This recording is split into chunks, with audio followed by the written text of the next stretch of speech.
በፋኖ ትግል የምንደግፈው ማንን ነው? የምንቃወመውስ? አበው ሲተርቱ ነገርን ከስሩ ውሃን ከጥሩ እንዲሉ በአማራ የህልውና ትግል ላይ የሚታዩ ጠንካራ ጎኖችን ስናበረታታ ድክመት ያልናቸውን እንዲታረሙ በቀጥታም ይሁን በተዘዋዋሪ እየተቸን እዚህ ደርሰናል። በትግሉ ላይ የግለሰቦችን ክብርና ዝና ሳይሆን አማራ እንደ ህዝብ እየከፈለ ያለውን ዋጋ ማዕከል አድርገን ጥሩን አሞግሰናል። መጥፎውን ለአስጨራሽ መተጋገል አድርገናል።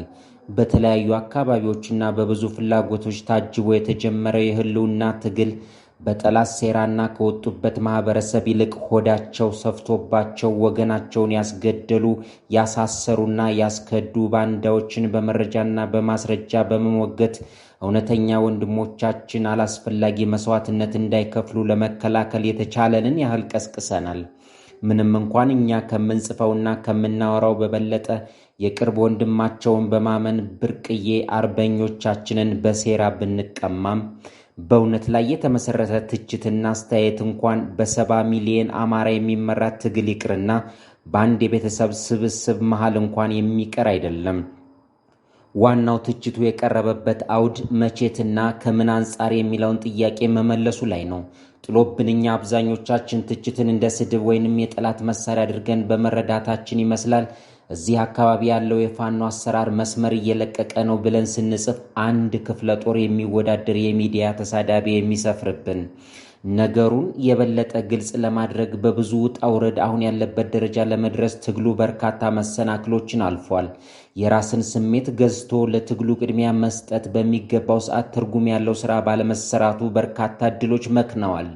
ከምንም ፍላጎት በላይ ትግሉን አስቀድሙ ብለን ብንጮህም አንዳንድ ጊዜ በአውራጃ መከፋፈል፣ በሌላ ጊዜ ስልጣን በሚመስል ቁርቁዝ፣ አልፎ አልፎ ደግሞ ለችግሩ የሰጠነውን ግምት ማነስ ከዓመታት በፊት ሊቋጭ የሚችለውን ድል እዚህ እንዲደርስ ያደረግነው ራሳችንንና የስቃዩ ባለቤት የሆነውን ህዝብ ይቅርታ መጠየቅ ጭምር የነገውን ጉዞ ያሳምረዋል። ቀደም ሲል የገለጽኩላችሁን ሁለት ጉዳዮች ዛሬም ማንሳት እፈልጋለሁ። አንደኛ፣ የአማራ ትግል የሚድነውና ወንዝ መሻገር የሚችለው በአፋድ ማኒፌስቶ ላይ በሰፈሩት ግልጽ የትግል አጀንዳዎች መሰረት ነው። ከዚህ ሰነድ ውጭ የአማራ ብሔርተኝነት ካለ እሱ ጎጠኝነት እንጂ ብሔርተኝነት የሚባል ስም አይሰጠውም። ምክንያቱም የአፋድ ማኒፌስቶ የአማራን ጥያቄ የሚያስመልስ ሐሳብ ይዟል ስንል የአማራ ብሔርተኝነት ምላሽ አገኘ እንደማለት ነው። ሁለተኛ፣ በወንድማዊ ምክር አፋብን የሚባለው ንቅናቄ ድርጅት አልሆነም። አርበኛ ዘመነ ካሴ አሁን ለመምራት ብቁ ነው ብዬ ስለማላምን መሃል ላይ ባሉ የአመራር ቦታዎች ቢቆይ ለትግሉም ለራሱም ይጠቅማል ባይ ነኝ። መንጋው ቢረዳኝም ባይረዳኝም የዚህ አስተያየቴን ምክንያት ትንሽ ልጥቀስ። አርበኛ ዘመነ ካሴ ባለፉት 2 ዓመታት ባንደበቱና በድርጊቱ ብዙ ነጥብ ጥሎ አማራውንና ታጋዩን አስከፍቷል። በህዝባዊ ሰራዊቱ በአፋሕድና በአፋብኃ ምስረታ ላይ የማይጨበጥ የልዩነት ሐሳብን በማንጸባረቅ ትግሉ ወደ ኋላ እንዲጎተት ምክንያት ከመሆኑም ባሻገር በድምፅ ብልጫና በመሳሰሉት የዲሞክራሲ አሰራሮች እንደማይገዛ አረጋግጧል። በማታገያ ሰነድ ያልተቀመጠ የውስጥ ወዳጅነት ከአማራ ህዝብ ጠላቶች ጋር መስርቷል።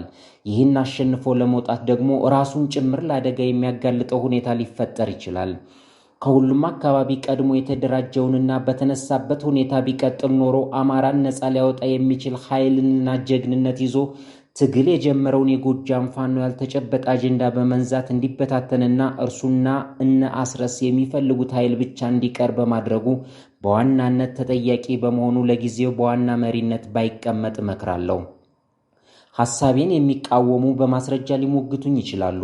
ሌላውና አፋብን ከፊት ሆኖ ህዝብ እየዘለፈ የቀጠለው ሴረኛው አስረስ ማረ ነው።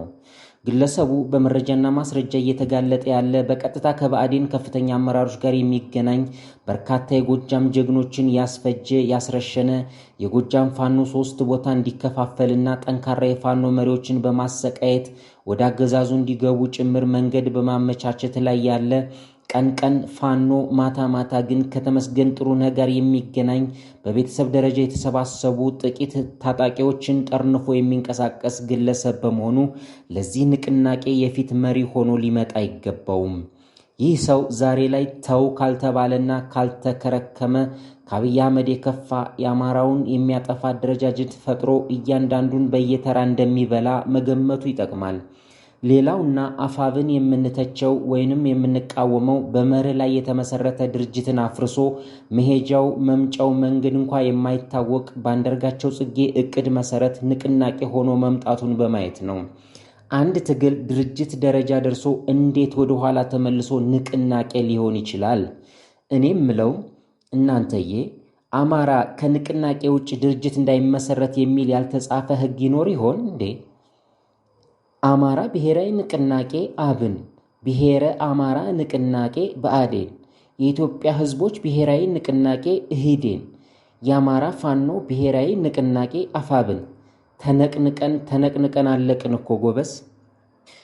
ጉዳይን ለመቋጨት ከላይ በጥቂቱ ያነሳኋቸው ሐሳቦች አዲሱን ንቅናቄ የምተችበት ወይም እኔና እኔን መሰል የምንተችበት ዋና ዋና ጭብጦች ሲሆኑ የአማራ ፋኖ አንድነት እውን እንዲሆንና ወደሚፈለገው ውጤት እንዲመጣ በእውነት ለመለወጥ የሚፈልግ አመራር እስካለ ድረስ ግን ሁኔታውን እየመዘንን መደገፍ የምንቀጥል መሆኑን ማስገንዘብ እወዳለሁ። ከዚህ ውጭ ግለሰቦች በተተቹ ቁጥር ፋኖ ተሰደበ፣ ጸረ አንድነት ወዘተ እያላቸው የምትሳደቡ የግለሰብ ደጋፊዎች ኳስ በመሬት እንላለን። የነገ ሰው ይበለን። ከአዳባይ ጥር 25 2018